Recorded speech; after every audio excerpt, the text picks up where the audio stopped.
तो मैं अक्सर सोचता हूँ कि संत का मतलब क्या होता है। तो एक बार एक किताब में मुझे बड़ी सुंदर बात मिली।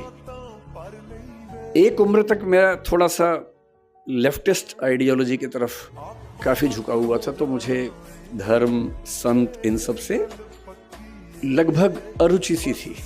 नफरत तो नहीं कहूँगा, पर अरुचि जैसा भाव रहता था। मेरे पेरेंट्स भी परेशान थे क्योंकि मैं कुछ अतिवाद के रास्ते पर उस समय चलता था।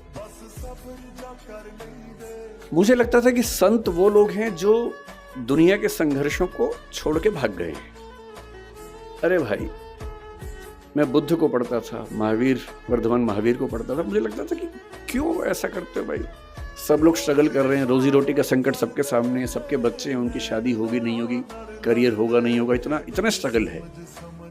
उस स्ट्रगल से हम तटस्थ हो जाएं, ये मुक्ति कैसे हो सकती है।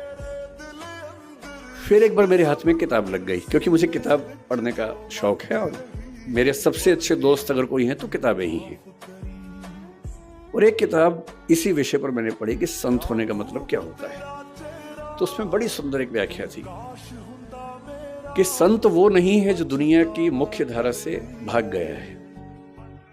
संत वो है जो जानता है कि अगर वो मुख्य धारा में उतर गया तो शायद सबको हरा देगा, पर वो उतरने से पहले ही जानता है कि सबसे जीत के भी कुछ हासिल नहीं होगा।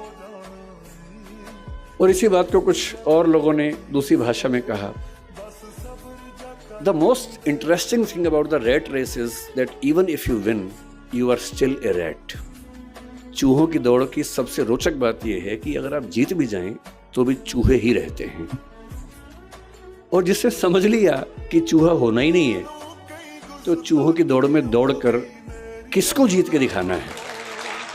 अगर मैं जीत के दिखा भी दूं, अगर मैं जीत के दिखा दूं, किसको दिखाना है। क्या कोई इतना महत्वपूर्ण है कि उसको दिखाने के लिए मैं अपने 10 साल खराब कर दूं या 20 साल खराब कर दूं। क्यों दिखाऊं। और अंततः तो साक्षी भाव से खुद को ही देखना है। और यदि मैं अपनी चेतना के सही रास्ते पे नहीं हूं तो दुनिया की नज़र में कितने भी सही रास्ते पे हूं, वो सही रास्ता कैसे हो सकता है। मेरा सही रास्ता तो मेरी चेतना, मेरी अंतरात्मा तय करेगी। और यदि मेरी अंतरात्मा इस बिंदु पर सुकून महसूस करती है कि मुझे उस चूहों की दौड़ में शामिल होना ही नहीं है, तो नहीं होना है।